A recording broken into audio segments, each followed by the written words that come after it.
Board of Directors meeting, the Riverside School District School Board, June 18th, 2024, boardroom at 5:30. We will rise and flag salute.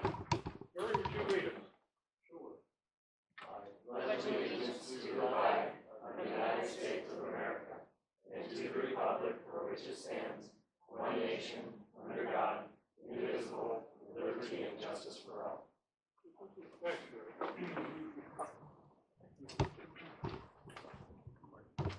Remarks for the good of the school.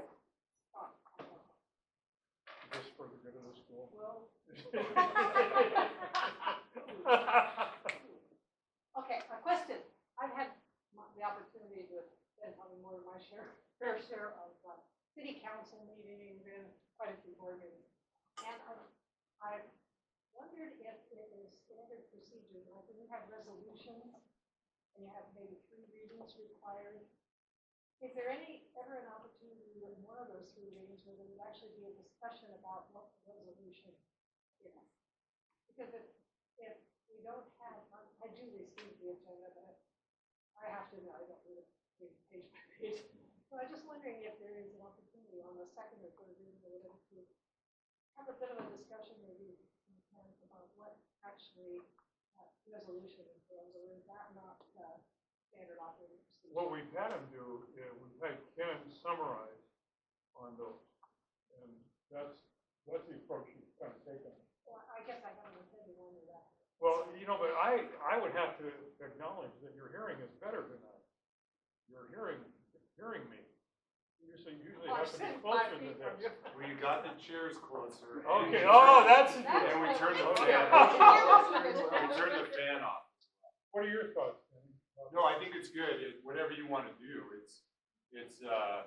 some are cut and dry policies that are just quick word changes. I think like one of the ones in tonight's agenda is just a line that was crossed out where you can't have can't transfer kids privately.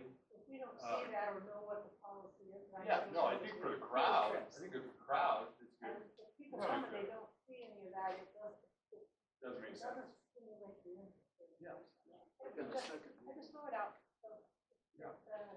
Makes it a little more understandable for those of us who don't have the packet. Yeah, I think it's good. Good. We can make adjustments. Sure. Other remarks? So when I first started on the board, Jocelyn said that the best time of the year is graduation season, and she was absolutely right.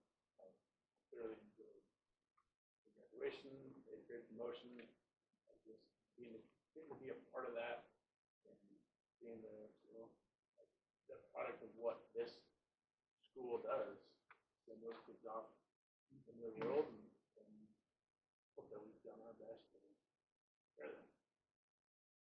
Well, I would second that. I really, and enhancing the goodbyes this year was Jesse retiring from school teacher and choir director after 30 plus years, and the way that was handled, and I know you guys were there for that. Wasn't that a beautiful ceremony? I mean, and to include the alumni, to have them present, and just, I don't know. I talked to him a while afterwards, and just, I don't know how you could have a better goodbye than what he had that night. And then I don't know. I don't think you guys were at the middle school promotion, but the little girl who forgot the words to her song did the song at promotion, and got through the whole thing.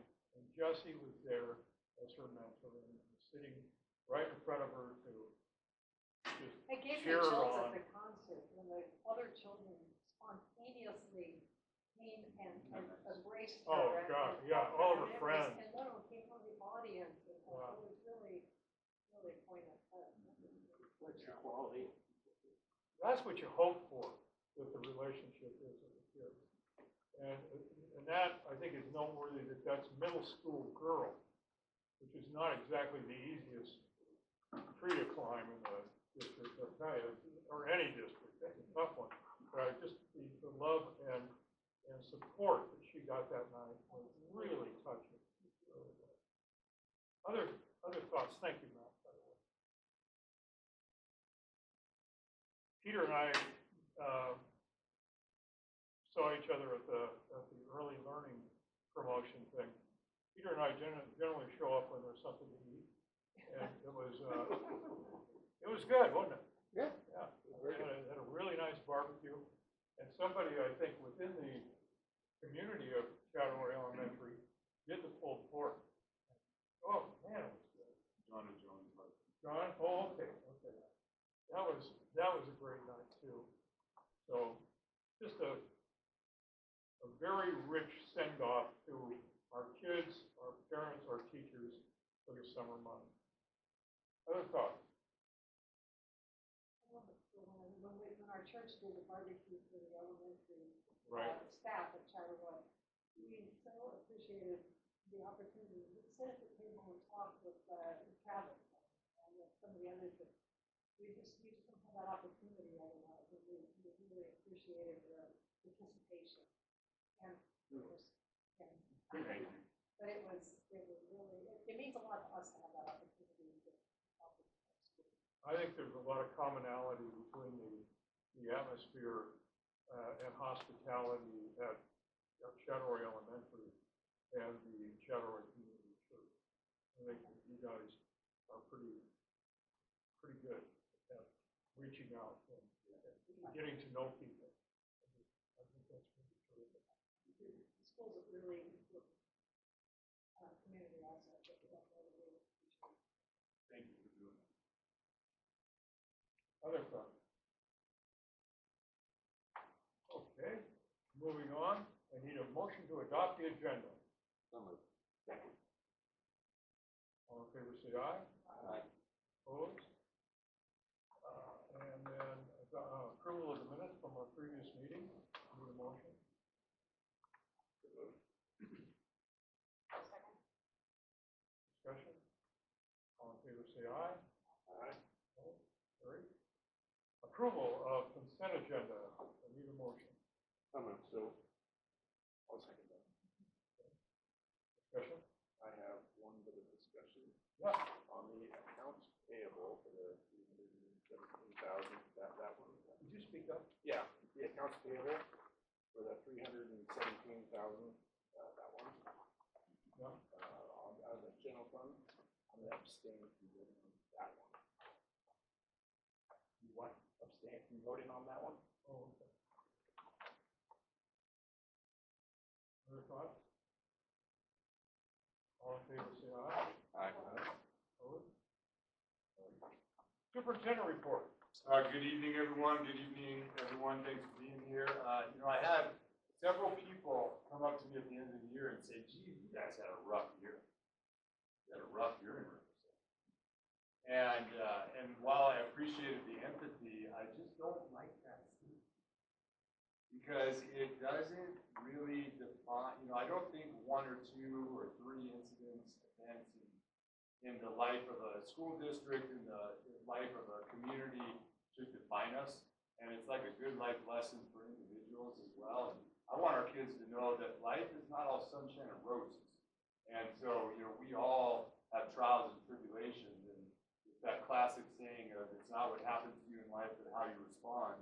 And so even though we did have some serious adversity, starting out the year with the Oregon fire, ending the year with the Dallas shooter situation, there's no doubt that those are really, really difficult things that don't happen very often, and it knocks your legs out from underneath you. But at the same time, I want to stay really optimistic and positive, because I feel like if we didn't have the culture that we're working on, if we didn't have that sense of community and team, those are the types of situations that would really knock you down almost to the point where you may not be able to get back up. But the fact that we are continuously working on relationships and trust between the community and the schools, between families and educators, it really, really helps. I'm sure you experienced that as well, but all the way back to August, when the Oregon fire happened, such devastation, such difficulty, but such beauty in people. I mean, we it seems like we have a short memory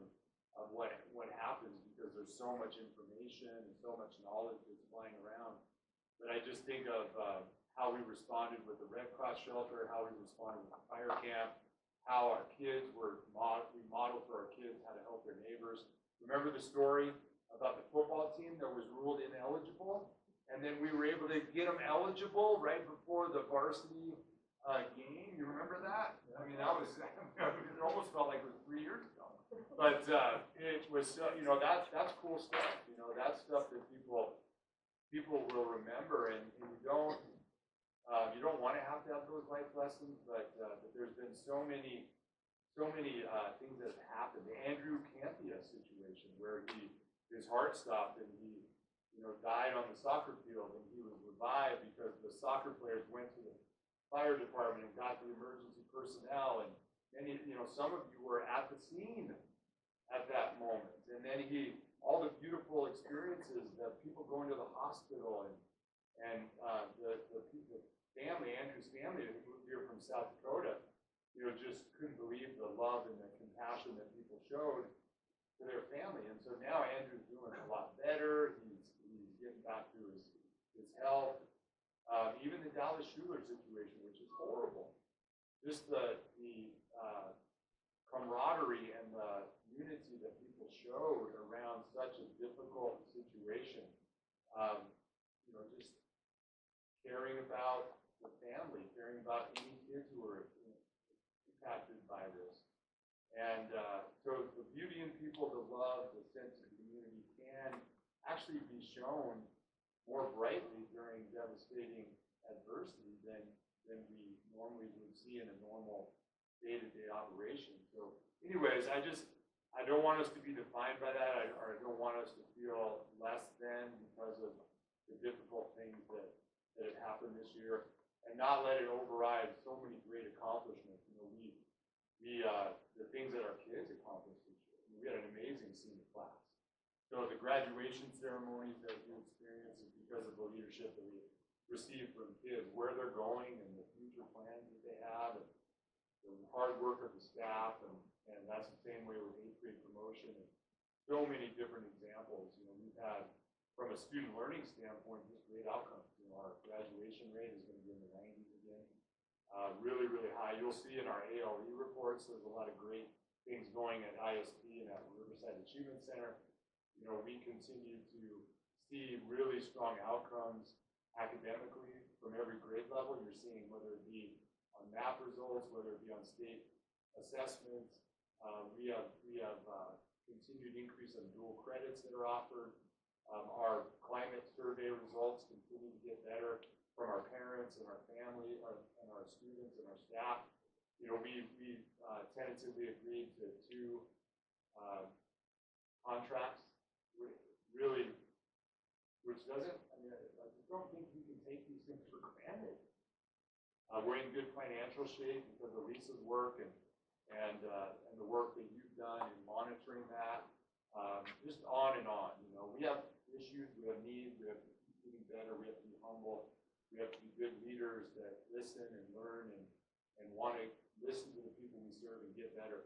But I just didn't want to be defined by the adversity that we experienced this year. So that was kind of my report, and just speaking from the heart. So a good year overall. I just thought of something I'd like to share with everybody. About 2 months ago, I got a call from the State Department and did about a 45-minute question and answer about Thomas Baldwin, who was our valedictorian here 40 years ago. And it must have went well, because Thomas is heading to New Mexico and will be a part of a team that is working in top secret on the design of jet engines with his engineering degree and background. Isn't that a wonderful? You talk about influencing our world. Riverside has people doing that. Just tremendous. So, thank you, Ken. Yeah, you're welcome. So moving on to presentation. Alternative learning education with Scott and Ken. Yeah, so I'll lead it off. So we have 2 really strong alternative education programs the Riverside Achievement Center and the Independent Scholar Program, I wanted to tell you a little bit, you already know this, but tell the crowd too, that there's a trend, definitely a trend in education, especially in public education, towards choice. So people, more and more, you're seeing homeschooling becoming the number one increase in the type of education that kids are experiencing in our country. And while our enrollment has stayed fairly flat around our homeschool partnership program, it's slowly increasing, but it hasn't declined, which is really good. It means that we're adaptable and we're trying to meet the needs of our community. The traditional education model, kind of neighborhood-based, community-based, is still alive and well. We have our kids who live in our attendance areas and go to our traditional schools. But we also definitely have to keep being innovative about what we offer from a choice flexibility standpoint. Some of the trends are like the world of work. A really big push that we're seeing is more and more high school age kids either needing to work or wanting to work. And back in the day when I first started, work-based learning was big. You could go to high school, for example, and take like 3 classes in the day and work in the afternoon and get work credits. Well, that went away with Core 24. So when there was a big push for college for all in our country and in our state, we went to 24 credits. You weren't able to count work. So now it's kind of the pendulum is switching back. But there's pressure too, because as more parents work remotely, the kids see that. And they're like, I kind of like that. That looks pretty good. And so is that an option for me? So we get more and more people who are at least looking at that option. Obviously, we experienced that during COVID. And many people jumped over there, and a lot of them didn't like it. So they wanted to go back to a traditional in-person model. But the point I'm making is that if we don't adapt and know our people and really try to improve, I think Peter did a good job going over to Deer Park HomeLink a couple weeks ago, met with the principal of the HomeLink program. He's doing a great job coming in year 1 and just trying to listen and learn and figure out what this is all about before he can be a full-fledged board member. And so I think he learned a lot, right? And they offer something different than we offer at Independent Scholar Program. But we've tried, specifically not to copy Deer Park HomeLink, because if you're on the north side and you're going to try to copy a school that's been around for 25, 30 years and has 600 kids in it, you're going to have the same market. So anyways, I think what we need from you is that continued push, monitoring of us always getting better, learning, studying, talking to people. How can we be a viable option in this ever-changing choice environment? So same goes with Riverside Achievement Center. So we have, I'm going to start there and then turn it over to Scott in just a minute. But in your board packet, there is a 1-pager from Christy Mizzi-Isaac, and Christy wasn't able to make it tonight, so I'm going to try to represent her, although she is amazing at what she do, and I'm going to pale in comparison. But basically, she gave a report. It's in your presentations packet, but I want to highlight a few things about Riverside Achievement Center. Number 1 is it's all about the person running. So if you have a good teacher, a good leader, you're going to be in good shape, and she really is amazing. I think she brings a awesome, unique perspective because she was an administrator for so many years, and now she went back to teaching, so she can almost play both roles. So there's 3 types of students at Riverside Achievement Center. One is students who come to school like ISP for a couple days a week. Then they work the rest by doing their homework or doing preparation at home, and then they come back and check in with Christy and Laura Kopic, their educator. There's students who check in just once a week. And then there's students who do completely remote learning. And the remote learning might be they learn best that way. They have to work full-time to help support their family, or maybe they're living on their own. Or they really have just tried the traditional school setting and it hasn't worked, whether it be mental health issues or whether it be social dynamics, because sometimes in a small district there's a lot of advantages, but get to rub on each other a little bit if they go to school with each other for a long time. And so you get into social issues that might happen, and so they don't want that in a traditional setting. They want to go where it's a smaller one-on-one kind of environment. Some of them have anxiety issues, so they can't be in a large setting at this point in their life, so they really need that one-on-one. So one thing I'm really proud to say on behalf of Christy is that we had a 26 out of 26 with seniors. I mean, first of all, that's our biggest senior class out of RAC in a long time. And secondly, is 100% graduation. So, and trust me, the national average for alternative school is 45% graduation rate. So the fact that we're at 100% is a testament to Christy and Laura and the hard work, because it's not easy. You wouldn't believe the stuff she has to do. Home visits, checking in on parents who aren't in their kids' lives, counseling at the same time she's teaching. So it's a really big accomplishment. One thing that we're proud of is we only sent 2 students to the Open Doors program. Open Doors is not a bad option. It's a GED completion program.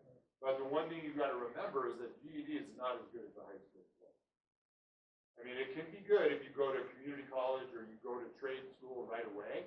But if you have that as your end mark, you're going to have difficult time with military, difficult time with jobs, difficult time with getting into post-secondary education. So when we tell people, if they flat out have tried everything and they're going to go GED, we say, okay, you can go GED, but you got to go to SCC or SFCC to backfill what you're missing there.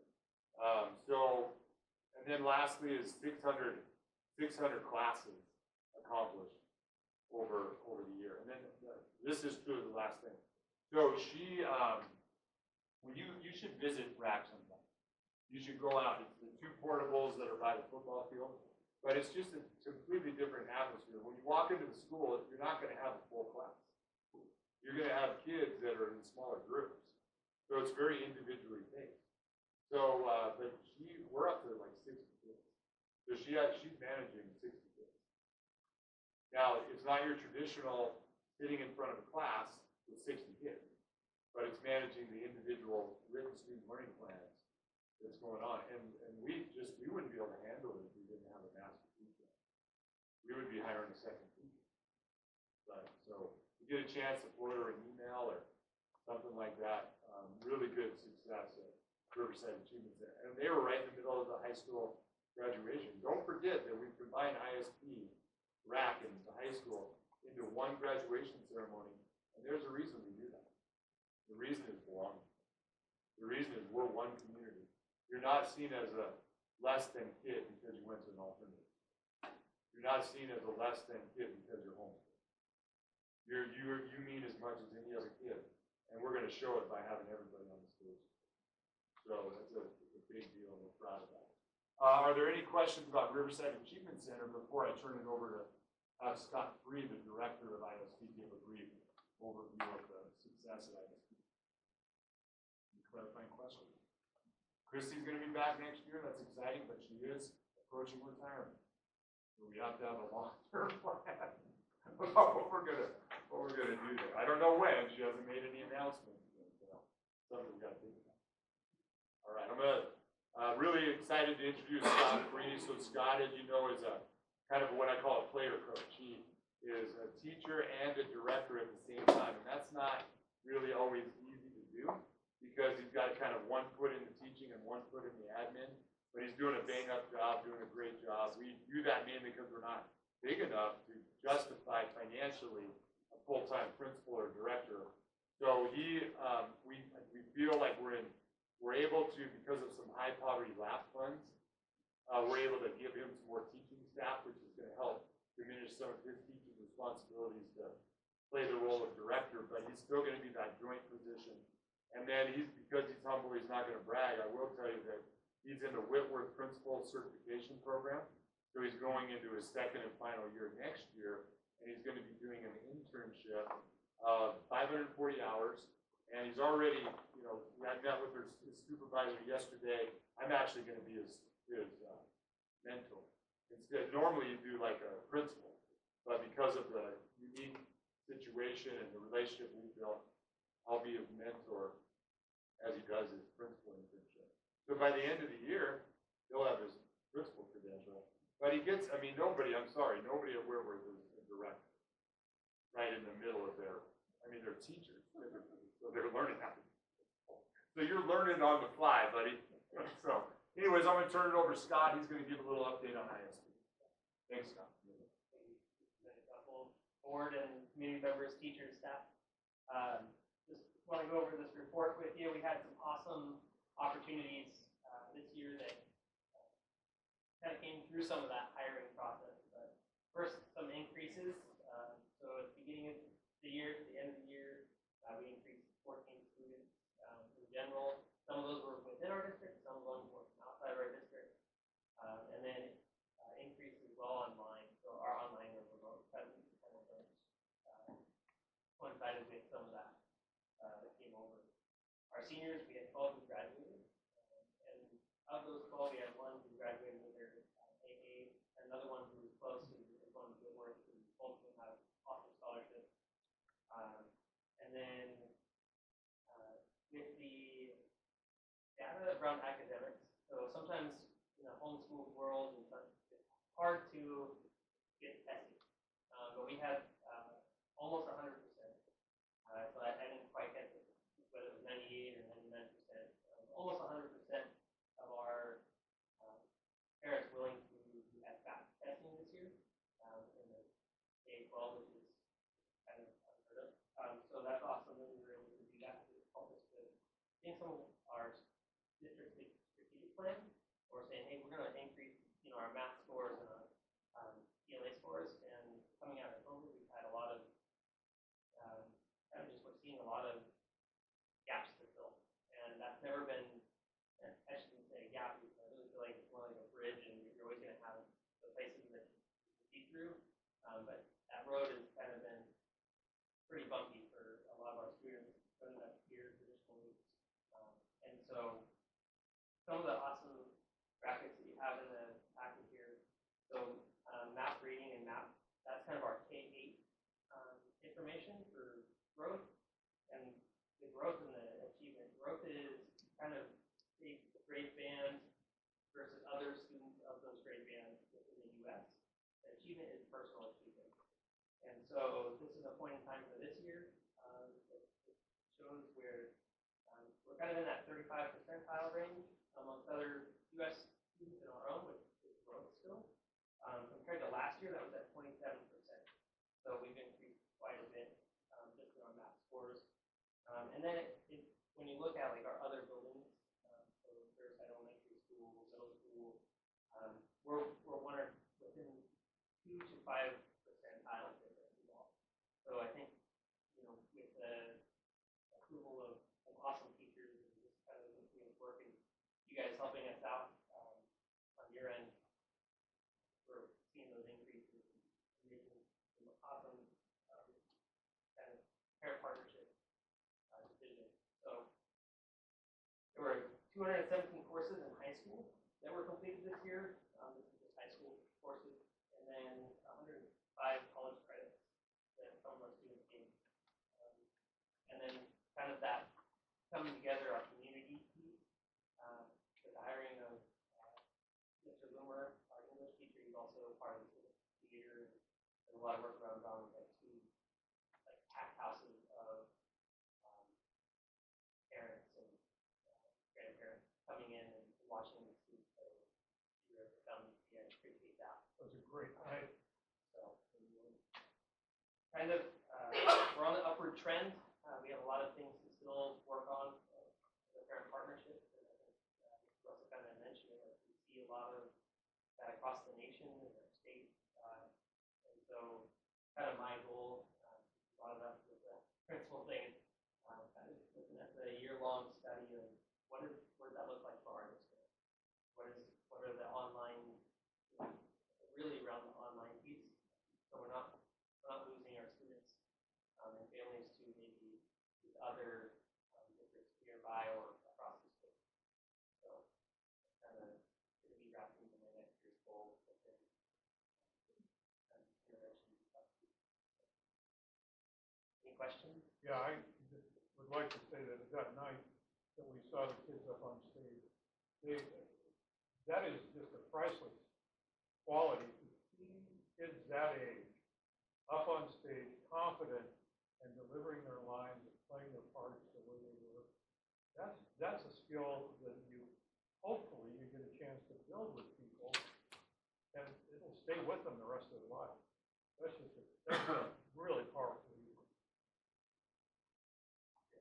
And what a turnout with the parents had.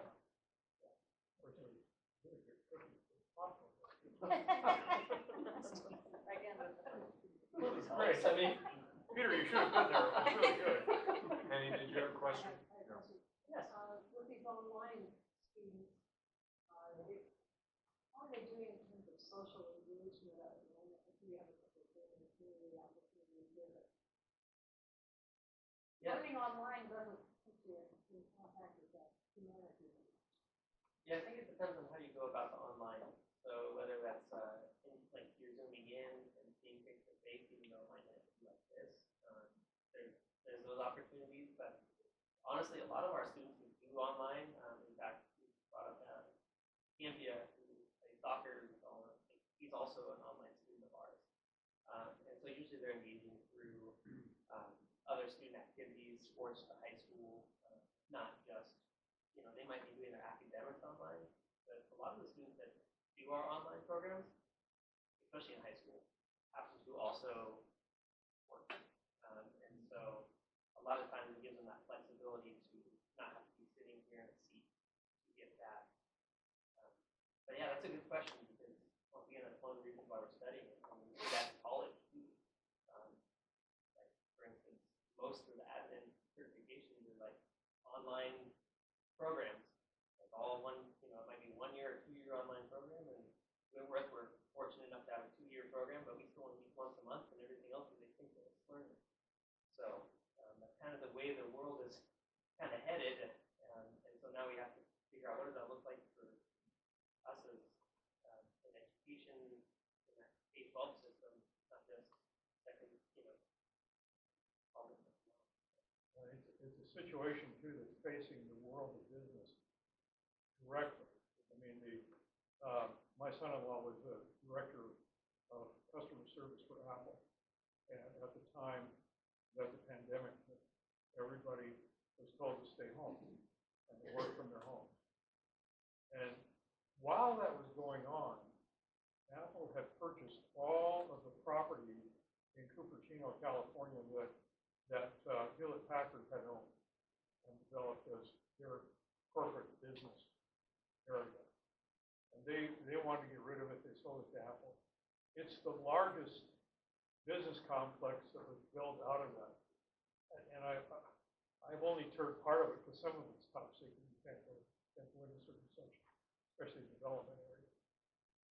But the dilemma that Apple's got right now is they can't get people to come back to work. That's what my son is finding. He's an engineer. Yeah. Head of a department in engineering. How do you mentor someone if you can't be with them for the day? So a lot of things happen in the in-person situation in offices and stuff like that. They don't want them on. Yeah, that's right. No. So it's an issue at school, but it's an issue in the business world. Yeah, it is. Other points. Did you raise your hand? I didn't know. Oh, okay. I think online learning is a huge opportunity for our students. My cousin, I felt totally it's a lot different than what they're not just staring at a computer. They have Zoom classes. I mean, very similar to what we did during COVID, but the kids she teaches are in high school and they're engaged. They don't want to sit. They can't sit in a classroom for 6 hours. It's just not. So I think it's a good opportunity. It would be a good opportunity to really look into the online here because, again, choice. If they can't get it here, they're going to go somewhere else. And we don't, want to lose our families. And half of the teachers don't even live in California. They live throughout Washington. So it's I had a long conversation with her a couple weeks ago. It's very interesting school that she does. I had no idea. But it's a pretty neat system. So I definitely would. I I think what we do, if it's good with the board, is do a board commissioned year-long study. It's mainly remote, online, like Scott said. You see some smaller districts trying to go into business of being an online school district as well, and there's some risks in that because Scott and Christy know better than anybody the alternative learning education rules and laws are so ever-changing and difficult to make sure that every kid has a written student learning plan. You do progress reports, you do monthly parent meetings, the paperwork is almost as rough as special education. And so you've got audits, and so it's really risky. And if I've seen some small districts take it on so big that they forget about their regular doing business and they're too big. You can't manage it. But we're not happy with what we're offering. I mean, the two areas we're struggling in at ISP and LAC is the online. We feel like we have the in-person down pretty well, but the remote. So we got to stay on top of it. It's a more competitive world now with schools because of choice. So we definitely want to be good at everything. With Homely, So that's a big competitor for us. it is, yeah. And I know plenty of people that live in our district that. Oh, yeah. Homely. Yeah. And I mean, they're a huge. I mean, if it wasn't for Homeland, Deer Park would be 600 kids down. So it's huge. And there's a lot of, they're big enough with choice kids, they don't have to do state testing. Well, with a lot of homeschool families, they like it, they don't have to do state testing. Now they're about 50-50, so they're back to state testing. So you got to go to some of those families that don't like the normal public school and tell them you got to test. And it's not usually a favorable thing. So there's a lot of little nuances, but let's definitely study it. Scott, for his own learning, it would be an awesome project with Willie, because then he can demonstrate a lot of competencies around leadership on how you rally people together around a big project. And he has to know it's free for us. I'm not getting off scot free on that one. Any other questions for Ken or Scott? Move on to our business section. We'll start with May, state track.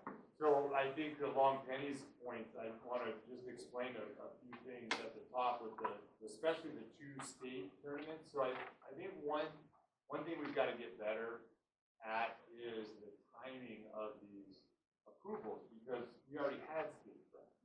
We already had state softball. So here's the challenge. I think what we do in the future is we do like a draft proposal. Because the challenge is by the time Caitlin sends out the board agenda, you don't know who's going to track until you qualify. And so if the qualifying track meet takes place on a Saturday and you get the results and then you got to turn in your travel request on Monday, you don't even have your hotel rooms booked and everything. It's almost impossible to get board approval. I mean, we're not the only one that deals with this, but then you're like, you look at it and you go,